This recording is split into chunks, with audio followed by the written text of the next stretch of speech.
আজকের ক্লাসটা শেষ পর্যন্ত দেখার পর ইংরাজি সম্পর্কে তোমার ভয়টা একেবারে চলে যাবে।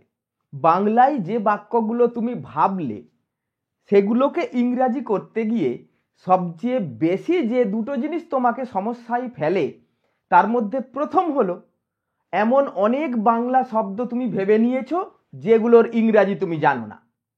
আর দ্বিতীয় হলো এমন কিছু ভার্বের কনস্ট্রাকশন বাংলা ক্রিয়াপদ তোমার মাথায় এসেছে যার মাথামুন্ডু কিছুই বুঝতে পারছো না যে কোত্থেকে শুরু করতে হবে। তাহলে এসো আজকে আমরা এই ধরনের বাংলা ক্রিয়াপদগুলো, তার মানে নন ফাইনাইট ভার্বস, বাংলায় বলি অসমাপিকা ক্রিয়া, এগুলোকে কিভাবে ইংরাজি বলতে হবে যদি বুঝে নিতে পারো তাহলে ইংরাজি তোমার কাছে জলের মতো সহজ হয়ে যাবে। You are already watching Help Self English YouTube channel. Let's begin our class.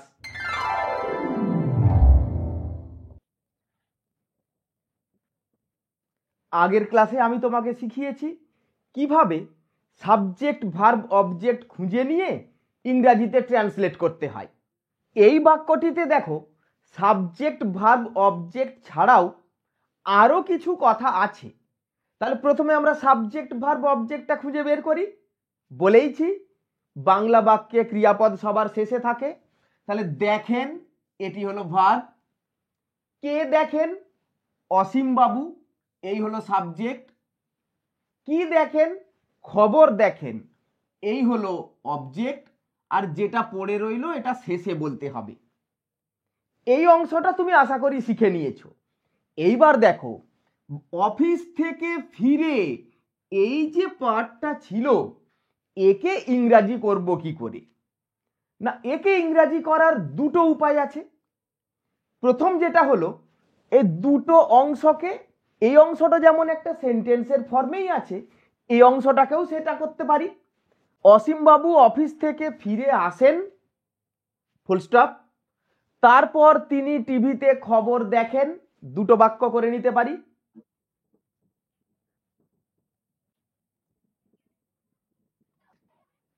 তাহলে প্রথম অংশটাই কোনো ফাইনাইট ভার্ব ছিল না, মানে এই ভার্বটার মধ্যে কোনো টেন্স দেওয়া ছিল না।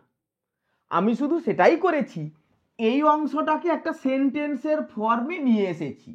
দেখো ইংরাজি কত সহজ হয়ে গেছে। তুমি এবারে দেখো এখানে ভার্ব পেলে একটা, ফিরে আসেন। কে ফিরে আসেন? অসীম বাবু। এইবার বাকি অংশটা বলে ফেললেই হবে। একে ইংরাজি বলবো অসীম বাবু। আর দ্বিতীয় অংশটা, তারপর তিনি টিভিতে খবর দেখেন, একেও তুমি সহজেই পারবে। Then he watches news on TV. এখন তোমার মনে প্রশ্ন আসতে পারে, স্যার ছিল একরকম, এরকম দুটো পাঠ করে নিলে কি এভাবে ইংরাজি বলাটা ঠিক হবে? অবশ্যই হবে। তুমি যদি একসাথে না পারো তুমি দুটো পাঠ করে নেবে, কিন্তু আমি তোমাকে শিখিয়ে দেব এটাকে যদি একটা সেন্টেন্সেই রাখি তাহলে কিভাবে ইংরাজি বলতে হবে। এই যে একারযুক্ত ক্রিয়াপদগুলো, এগুলোকে তুমি করবে কি, ভার্বের সাথে আইএনজি যোগ করে বলবে। গ্রামারের ভাষায় একে আমরা প্রেজেন্ট পার্টিসিপল বলি। তোমাকে এত গ্রামারের ভাষা মনে রাখার দরকার নেই, তুমি এগুলোকে ভার্বের আইএনজি দিয়ে দেবে। তাহলে এই অংশটাকে বলবো, দেখো আফটার রিটার্নিং ফ্রম অফিস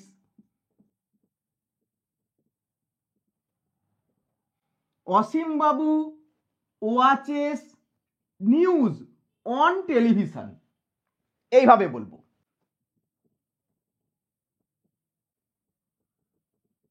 তাহলে নিশ্চয়ই বুঝতে পারলে এই একার যুক্ত অংশগুলো আমরা কিভাবে ইংরাজি করতে পারি। আরো কয়েকটা এক্সাম্পল দেখো।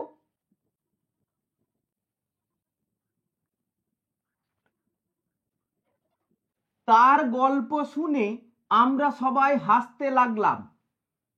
দেখো তার গল্প শুনে, এই যে একটা একার যুক্ত ক্রিয়াপদ ছিল, তাহলে বলেছি কি একার যুক্ত ক্রিয়াপদ মানেই ভার্বের সাথে আইএনজি যোগ করে দাও। Listening to his story, listen বললাম কেন? হিয়ার কেন নয়? না, হিয়ার মানে হলো যেটা আমার কানে এসেছে সেইগুলো শোনার ক্ষেত্রে হিয়ার বলি, আর যেগুলো আমরা আগ্রহ প্রকাশ করে যত্ন করে শুনেছি সেগুলোকে লিসেন বলি। তাহলে দেখো এখানে আফটার লিসেনিং টু হিজ স্টোরিও বলা যাবে, অথবা এই লিসেনিং টু হিজ স্টোরি, এবার একটু কমা দিলাম, আমরা সবাই হাসতে লাগলাম। এখানে দেখো সাবজেক্ট ভার্ব আছে, হাসতে লাগলাম, এটা কি টেন্স নিশ্চয়ই বুঝতে পারছো, হাসিটা চলছিল, পাস্ট টেন্সের কন্টিনিউয়াস ফর্ম। কারা সাবজেক্ট কে? না আমরা, উই অল, অথবা অল অফ আস স্টার্টেড লাফিং, স্টার্টেড টু লাফ। আবার শুধু কন্টিনিউয়াস দিয়ে সহজেও বলতে পারো উই অল ওয়ার লাফিং। আমি বারবার তোমাদের একটা জিনিস বোঝাতে চাইছি যে সেন্টেন্স কঠিন করে না বলে একেবারে সহজ করেও বলা যায়। সেন্টেন্সটা কারেক্ট হলেই তুমি নম্বর পাবে। কঠিন করে বলতে গিয়ে অযথা একটা ভুল করে বসলে আর কিন্তু নম্বর পাওয়া যাবে না। দেখো পরের সেন্টেন্সটা আমি WBCS পরীক্ষার 2019 সালের একটা কোয়েশ্চেন থেকে নিয়েছি। এই প্যাসেজটার আরো খানিকটা অংশ এই ক্লাসের শেষ দিকে তোমাকে আমি ট্রান্সলেট করে দেখাবো। তুমি দেখবে সহজেই সেটা ট্রান্সলেট করতে পেরে যাচ্ছ। আজকের ক্লাসটা ভালো করে বুঝে নেওয়াটা খুব প্রয়োজন। কলকাতায় এসে এই যে অংশটা ছিল, তাহলে কিভাবে লিখবো তুমি যদি বুঝতে পেরে থাকো ভিডিওটা একটু পজ করে কমেন্ট করে আমাকে লিখে দেখাও। কামিং টু কলকাতা, এখানটাকে বললাম কামিং টু কলকাতা। এই অংশগুলো বলার পরে একটা কমা দিতেও পারো, দিলে ভালো হয়। বাকি অংশটাতে তাহলে এবার কি করতে হবে? সাবজেক্ট ভার্বটা মার্ক করে নিতে হবে। দেখো বন্ধুদের সাথে রেস্তোরাঁয় বিরিয়ানি খাওয়ার পরিকল্পনা করেছিলেন, ভার্বটা হলো এইখানে। তাহলে এখানে সবার শেষে ভার্বটা নেই, এইটুকু আশা করি তুমি বুঝে নিতে পারবে। কে পরিকল্পনা করেছিলেন? না দিল্লির যুবক আরমান আলী, এই হলো সাবজেক্ট। কি পরিকল্পনা করেছিলেন? না বিরিয়ানি খাওয়ার পরিকল্পনা করেছিলেন, এই অংশটা অবজেক্ট। এবার দেখো যদি আমি ইংরেজিটা লিখি,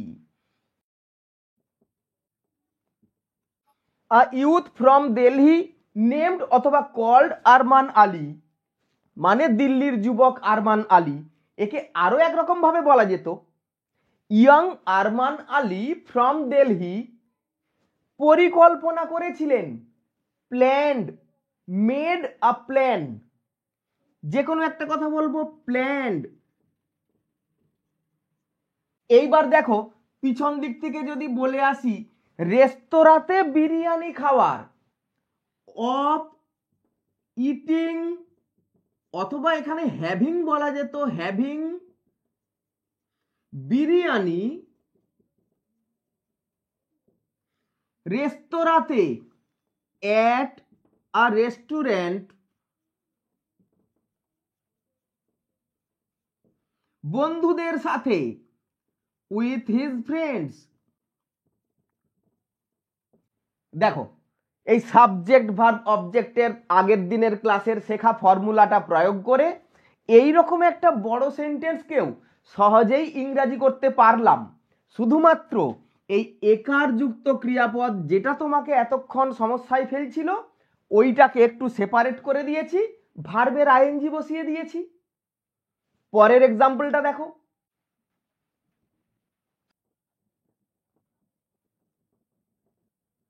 আমাকে অপেক্ষা করতে বলে তিনি বাড়ি চলে গেলেন। এই অংশটাতে এই হলো সাবজেক্ট, এই হলো ভার্ব। এই অংশটা খুব সহজ, আমাকে অপেক্ষা করতে বলে, তাহলে বলে এই ভার্বটা দিয়ে আমাদের এই পার্টটা লেখা শুরু হবে।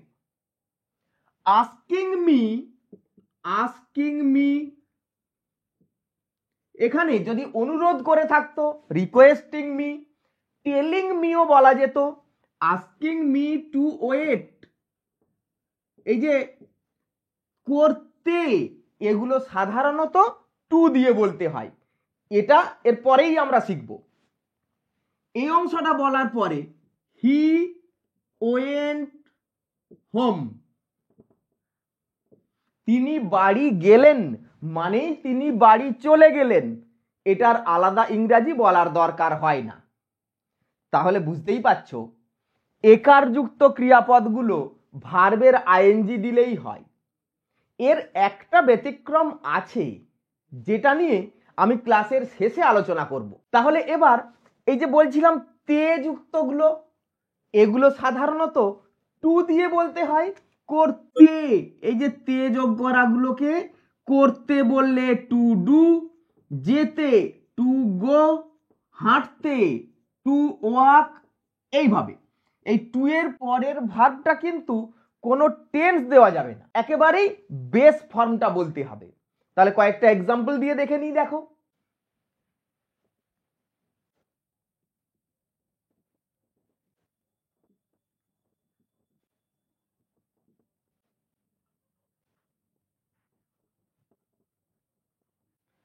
আমি ছবি আঁকতে ভালোবাসি, এই যে তে যোগ করা ক্রিয়াপদ ছিল, কি বললাম টু দিয়ে বলতে হবে। তাহলে ভালোবাসি এই হলো ভার্ব, আমি এই হলো সাবজেক্ট, আই লাভ। এবার পিছন দিকে আসছি, টু ড্র। এই ছবির ইংরাজি আলাদা করে বলার দরকার নেই, ড্র মানেই ছবি আঁকা। আর বলতে চাইলে বলবো I love to draw a picture. কেন আ পিকচার বলতে হলো এটা নিয়ে পরে একটা ক্লাসে আলোচনা করব। আমি বই পড়ি এর ইংরাজি আই রিড বুক নয়, আই রিড আ বুক। এখানে আ মানে একটি এই জন্য এসেছে তা কিন্তু নয়, এটা পরে বিশদে আলোচনা করব, কারণ এটা ইংরাজির একটা খুব গুরুত্বপূর্ণ জিনিস। পরে দেখো, স্নেহা গান গাইতে পারে, এই প্রশ্নটা তোমাকে ঠকিয়ে দিতে পারে। তুমি এই রকম একটা সেন্টেন্স ভেবেছো, এই যে পারে আছে, তাহলে দেখো Sneha can sing, Singh a song বলতে পারো। স্নেহা ক্যান সিং, এখানে গাইতে এখানে আর টু দিতে হবে না, কারণ পারে আছে, ক্যান বলতে হবে। মডাল অক্সিলিয়ারি ভার্বের পরে ভার্বের বেস ফর্মটাই বলতে হয়। এইবার দেখো, তুমি বাড়ি যেতে চাও, খুব সহজেই বলে দেবে তুমি you want to go home. কিন্তু এই পরের এক্সাম্পলটি একটি ব্যতিক্রম, আলাদা। কি আলাদা দেখো তো, তিনি ছেলেদের খেলতে দেখেছিলেন, এর ইংরাজিটা হবে, আমি আগে লিখে নিই। দেখো, এখন তুমি বলবে স্যার খেলতে ছিল, আপনি প্লেয়িং কেন নিলেন? আসলে একটু বোঝার আছে, এখানে খেলতে কথাটা দিয়ে কিন্তু একটা অবস্থা বোঝাচ্ছি। তিনি ছেলেদের কি অবস্থায় দেখেছিলেন? না খেলছে এই অবস্থায় দেখেছিলেন। এই অবস্থাগুলো কিন্তু ভার্বের আইএনজি দিয়ে বলতে হয়। যেমন দেখো, ফুটন্ত জল, একে আমরা বলি বয়লিং ওয়াটার। ছুটন্ত ঘোড়া আমরা বলি রানিং হর্স। ঘুমন্ত শিশু স্লিপিং চাইল্ড। বুঝতে পেরেছো? এই যে ঘুমন্ত, ফুটন্ত, এগুলো দিয়ে অবস্থা বোঝায় না। শিশুটা তার মানে কোন অবস্থায় আছে? ঘুমন্ত অবস্থায় আছে, ঘুমিয়ে আছে, তখন বলি স্লিপিং। কি অবস্থায় ঘোড়াটা? মানে ছুটন্ত অবস্থায় আছে। এই যে অবস্থা বোঝালেই তখন আমরা আইএনজি দিয়ে বলি। তাহলে ভার্বের সাথে তে যোগ করা থাকলেও সেটি যদি অবস্থা বোঝায়, তখন কিন্তু he saw the boys to play, এটা বলা একেবারেই ঠিক হবে না। নিশ্চয়ই আমার কথা বুঝতে পারছো।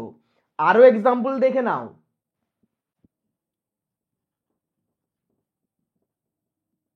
তুমি মীরাকে বাস স্ট্যান্ডে অপেক্ষা করতে দেখেছিলে, তাহলে দেখো দেখেছিলে এই হলো ভার্ব, কে দেখেছিল না তুমি দেখেছিলে?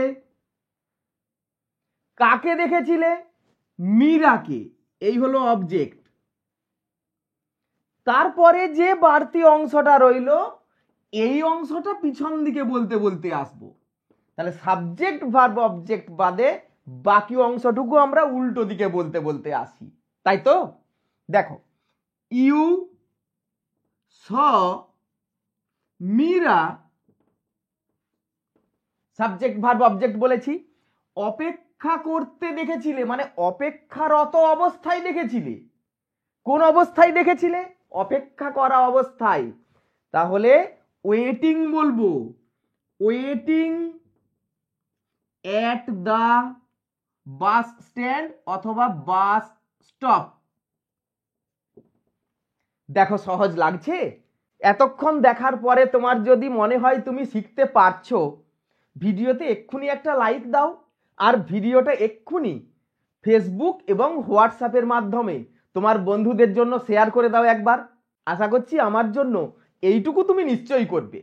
এইবার যদি এমন বাক্য তুমি ভেবে ফেলো বা ট্রান্সলেট করতে চলেছো, মেয়েটি দৌড়তে দৌড়তে চলে গেল, সে হাঁটতে হাঁটতে এলো।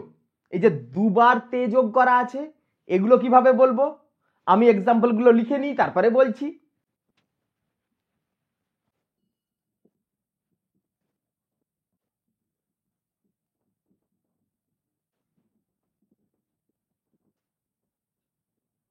প্রথমটাতে দেখো, মেয়েটি পড়তে পড়তে চা খাচ্ছিল।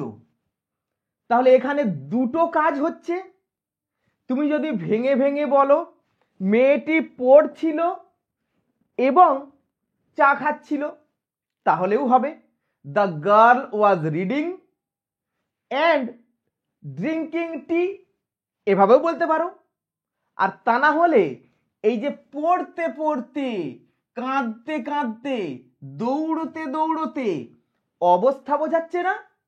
সে কি অবস্থায় চা খাচ্ছিল না পড়তে পড়তে। ঘটনাটি বলল কি অবস্থায় না কাঁদতে কাঁদতে।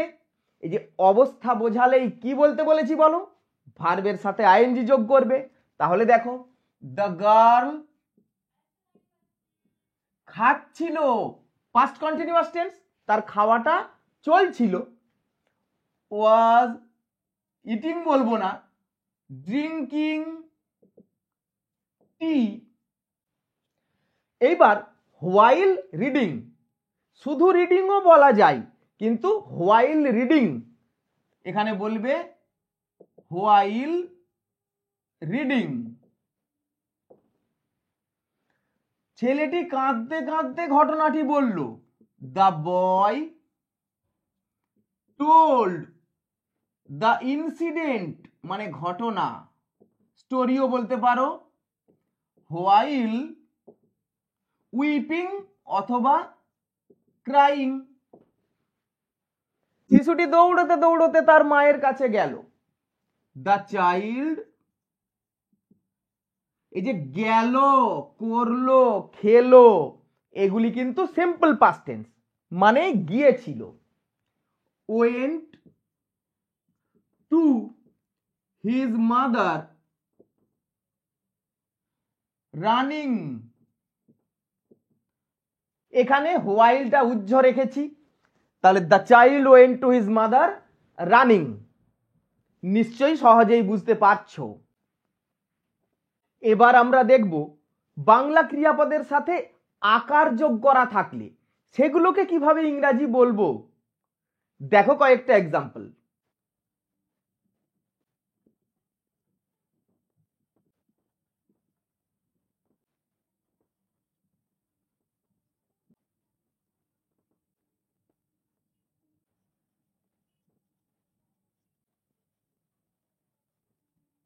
এখানে দেখো আকারযুক্ত ক্রিয়াপদ ছিল, সে কথা বলা শুরু করলো। তাহলে শুরু করলো এটি হলো ভার্ব, সে শুরু করলো এটি সাবজেক্ট। এখানে হি বা সি যে কোনো একটা নেব। হি স্টার্টেড শুরু করলো কথা বলা, টু টক। এমনও বলতে পারতাম হি স্টার্টেড টকিং, এক্ষেত্রে দুটোই ঠিক হতো। আমি মিথ্যে বলা অপছন্দ করি, এই যে আকার যোগ করা রয়েছে, এগুলো কখনো কখনো ভার্বের আইএনজি দিয়ে হয়, আর কখনো কখনো টু প্লাস ভার্ব মানে ইনফিনিটিভ দিয়ে বলতে হয়। আই লাই মানে মিথ্যে বলা, আই হেট লাইং এমনও বলা যেত। সে চিঠিটা লেখা শেষ করলো, he finished writing the letter. সাঁতার কাটা একটি ভালো ব্যায়াম, দেখো আবার আইএনজি যোগ করা আছে, একে বলবো swimming is a good exercise.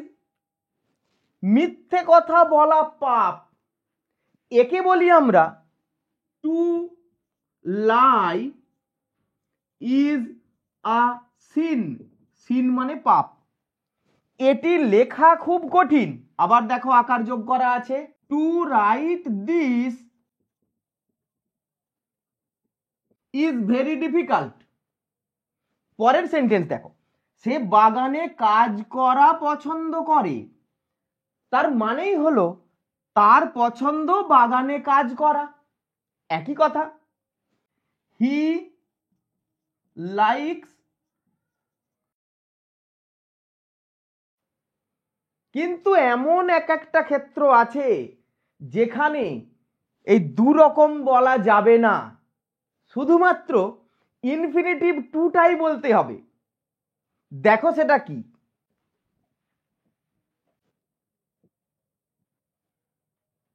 সে মাছ কেনার জন্য বাজারে গেল।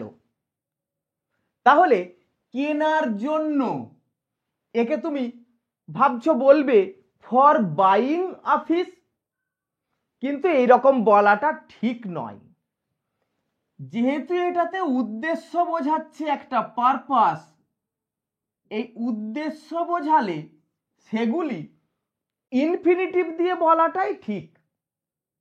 ফর বাইং বললে কি খুব ভুল হবে? না, সেরকম নয়, কিন্তু এগুলোকে তুমি ইনফিনিটিভ দিয়েই বলবে, দিস ইজ বেটার ইংলিশ। তাহলে দেখো, কেনার জন্য কথাটার মানেই হলো কিনতে, এই পয়েন্টটা কিন্তু খুব ভালো করে মনে রাখতে হবে তোমাকে। He went to market to buy fish. এবার আমরা এই ধরনেরই কয়েকটা সেন্টেন্স দেখি কিভাবে ইংরেজি করতে হয়।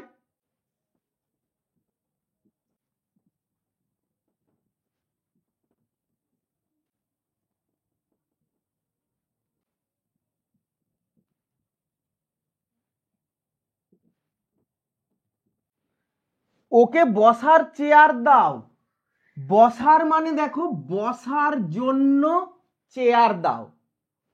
Give him a chair to sit, তিনি ম্যাচটা দেখার জন্য আমাদের বাড়িতে এসেছিলেন।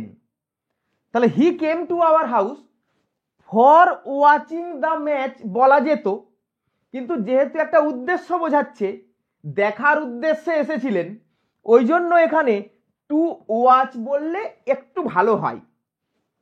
এই বাড়িটি ভাড়া দেওয়ার জন্য, ওই যে দেখো অনেক সময় বাড়িতে লেখা থাকে টু লেট, মানেই ভাড়া দেওয়ার জন্য। This house is to let. এইবার দেখো, দেওয়ার মতো, করার মতো, খাওয়ার মতো, লেখার মতো, এই রকম অনেক সময় ট্রান্সলেশনে দেওয়া থাকে, বা তুমিও বাংলা সেন্টেন্সে ভেবে ফেলো। সেগুলো কিভাবে ইংরেজি করব, এসো দেখে নিই।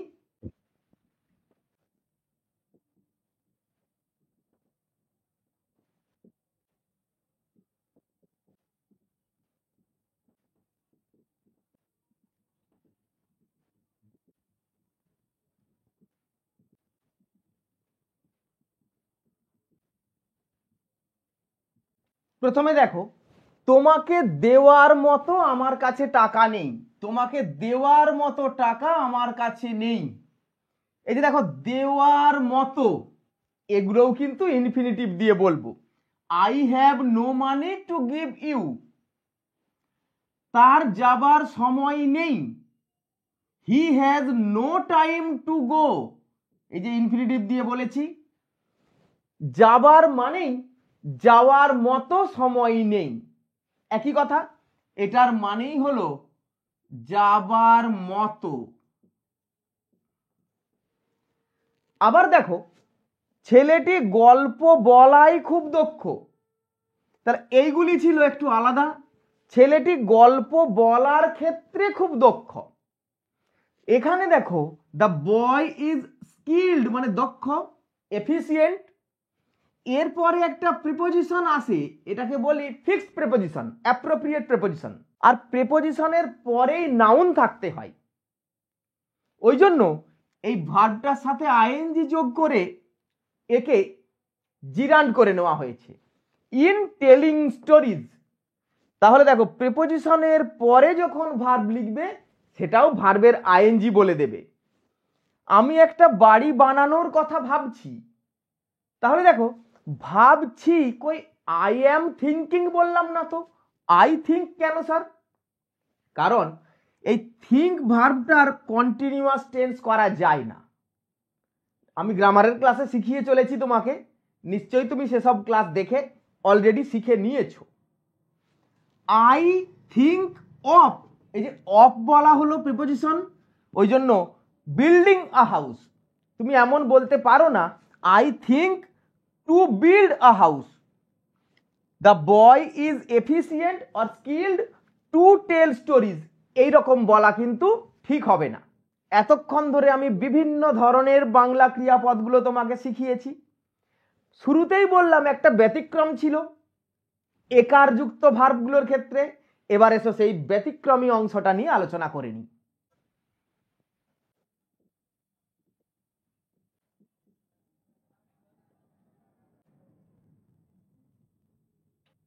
আমি আগেই তোমাকে বলছিলাম, একারযুক্ত ক্রিয়াপদ থাকলে ভার্বের আইএনজি দিয়ে দিলেই হয়।